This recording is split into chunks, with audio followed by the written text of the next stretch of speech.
Hi நண்பா, இந்த ஒரு வீடியோவில் குட் பை டக்லி திரைப்படத்தோட வெற்றியால் யாரும் எதிர்பாராத ஒரு அதிரடியான முடிவை எடுத்துள்ள நடிகர் ஏகேசார் என்ன அப்படின்றத வீடியோ கிளிப்பை டீட்டெயில் வந்து பார்த்துடலாம். அதுக்கு முன்னாடி குட் பை டக்லி திரைப்படம் பார்த்தவங்க படம் எப்படி இருக்கு, 5க்கு நீங்க எவ்வளவு ரேட்டிங் கொடுப்பீங்க அப்படின்றத மறக்காம கமெண்ட் பண்ணுங்க.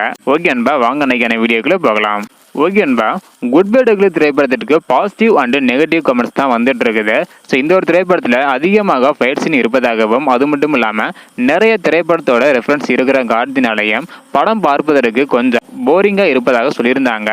அதாவது நிறைய ரீமிக்ஸ் பாடல்கள் மற்றும் ரெஃபரன்ஸ் சீன் இல்லாமல் இருந்தால் கண்டிப்பாக எந்த ஒரு குறையுமே இல்லாத அளவுக்கு படம் வந்து இருந்திருக்கும் அப்படின்றதுக்கான கருத்தை தெரிவிச்சிருக்கிறாங்க.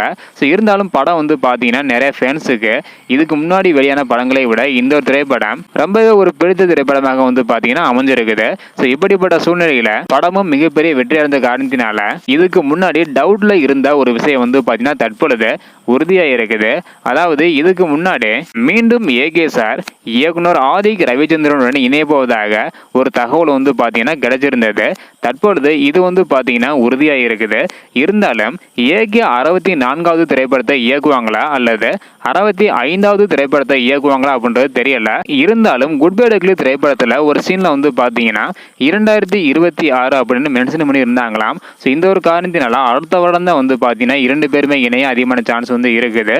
அதாவது 64வது திரைப்படத்தை வேற இயக்குனர் இயக்கிட்டு 65வது திரைப்படத்தை மீண்டும் ஆதிக் ரவிச்சந்திரன் வந்து பார்த்தீங்கன்னா ஏகே சாரை வைத்து இயக்க அதிகமான சான்ஸ் வந்து இருக்குது.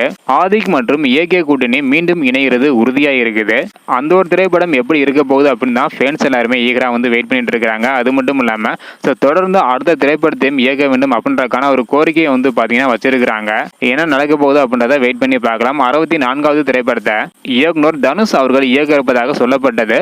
இருந்தாலும் படக்குழு தரப்பில் இருந்து அதிகாரப்பூர்வமான அறிவிப்பு வரும் வரை வெயிட் பண்ணி பார்க்கலாம் நண்பா. ஸோ ஓகே நண்பா, நீங்க சொல்லுங்க, மீண்டும் ஆதிக் மற்றும் ஏகே கூட்டணி இணைய போகுது. ஸோ இதை பத்தி உங்களோட கருத்து என்ன அப்படின்றத மறக்காம கமெண்ட் பண்ணுங்க. இந்த வீடியோ பார்த்தீங்கன்னா மறக்காம எல்லாருக்குமே ஷேர் பண்ணுங்க. ஓகே நண்பா, தேங்க்யூ.